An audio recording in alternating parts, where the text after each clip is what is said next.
PSG Fan TV, bonsoir à tous, bonsoir Miguel. Bonsoir Nick.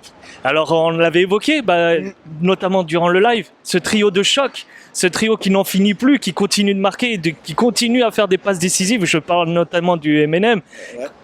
Alors bien sûr, c'est rempli d'éloges envers ces trois joueurs, mais en plus de ça, c'est quand même un beau jeu qu'on a pu assister ce soir. Oui, franchement, il y a eu des super combinaisons, même pas dans les buts qu'on a inscrits, mais je trouve qu'ils se sont bien entendus. Beaucoup de fluidité, surtout dans des petits espaces, parce que c'était pas évident, parce que les joueurs de Haïfa savaient pertinemment qu'ils allaient se chercher, les trois. Et surtout, ce que j'ai aimé, c'est quand même ils ont été assez efficaces, parce qu'on reprochait à notre trio d'être pas assez clinique ces derniers temps. Et là, sur la première action du trio, parce qu'il y a eu une action de Fabien Ruiz en début de match, où il tire à côté, but. Et ça change tout. Quand tu marques sur tes premiers tirs, comme Messi ou Mbappé, la confiance regagne dans leur tête, et on retrouve cette efficacité. Alors, on évoque un petit peu de ce trio, on les critique un petit peu aussi, le jeu sans ballon. Ouais. Qu'en as-tu pensé de cette fois-ci du jeu sans ballon de ce trio ? Non, ils ont été hyper disponibles parce que j'ai trouvé le milieu, hormis Fabien Ruiz, un peu trop timide à mon goût. Il cherchait trop derrière, alors que des fois, on voyait souvent Neymar qui s'intercalait dans les intervalles pour être disponible. Et je trouvais notamment Vitinha qui a trop joué la latéralité. Le seul qui a vraiment joué vers l'avant, c'est l'homme en forme en ce moment, c'est Fabien Ruiz. Et d'ailleurs, il a failli marquer en début de match ou en fin de match. Et lui, ce que j'ai aimé, il avait le ballon et il se retournait. Tu vois, il avait 2 buts, il se retournait pour chercher vers l'avant. Alors que Renato Sanchez et Vitinha, dès qu'ils avaient le ballon, tout de suite, leur première pensée, c'était jouer soit derrière ou sur les côtés. Il faut prendre un peu plus de responsabilité, notamment ces deux joueurs-là. Alors on en parle un petit peu, notamment sur les lives aussi, c'est les tirs à l'extérieur de la surface. Ouais. On en avait énormément évoqué. Et évidemment, forcément, une fois qu'on l'évoque, ça s'est passé ce soir. But de Solaire à l'extérieur. Ça faisait 4e but. Exactement. Et, ça fait quand même un atout majeur dans les phases offensives. Oui, exactement. Non seulement tu évoques le but de Carlos Soler, le 7e, le 4e de Messi pour le PSG. Il y a aussi Fabien Ruiz qui a tenté, qui a frappé, même Neymar qui a frappé en fin de match du pied gauche. Donc c'est bien. Ça prouve que je pense que Galtier a dû leur parler, qui dit qu'il faut vraiment tenter en dehors de la surface. C'est important parce qu'il ne faut pas être, comme tu l'as dit lundi dans notre live, être trop stéréotypé, chercher dans les petits espaces, retrouver des 1-2 pour se trouver à 10 mètres devant le but. Il faut frapper de loin. On ne sait jamais, des frappes contrées, ça peut rentrer.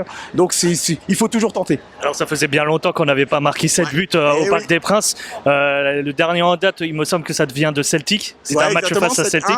7-1 et il y avait un autre score, c'était en 2001 avec Anelka, Luxin et tout ça, le fameux 7-2 contre Rosenborg. Contre Rosenborg, exactement, voilà. Bonne mémoire. Exactement, et en plus Yann Steph, que vous connaissez bien, m'a envoyé un message, il a dit le défi c'est de mettre ce 8e but. On n'était pas très loin, notamment sur la frappe de Neymar où Hugo était kické. Bon, n'empêche, le petit bémol, on espérait un clean sheet ce soir, malheureusement c'est pas le cas. Toi qui l'évoque, qui était ancien gardien de but, qu'est-ce que tu peux dire par rapport à cette défense et le gardien de but ce soir, par rapport à ces 2 buts? J'ai eu l'occasion de revoir le premier but. En fait, le problème, il y a un problème d'alignement. Il y a un problème d'alignement et surtout, ils sont statiques. Et c'est là que Donnarumma, sur l'action, il se sent obligé. Et on voit qu'il est en retard quand il sort. Et c'est exactement ça qui s'est passé. Bernat, Marquinhos qui sont dans la zone de Abdoulaye Seye qui marque, ils restent statiques. Parce qu'ils voient que la balle est haute, ils disent « Allez Donnarumma, c'est à toi d'y aller ». Et Donnarumma, il voit que la balle est trop excentrée, il se dit « Merde, faut que j'y aille ».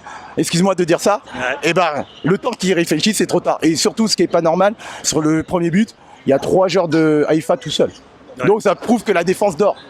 Donc c'est trop redondant, on prend toujours ce coup de pied arrêté. Et le deuxième but sur corner, inadmissible. 3 joueurs de Haïfa qui prennent de la tête avant qu'ils marquent. Ça prouve que sur cette phase-là, soit on ne travaille pas assez, soit on manque totalement de concentration.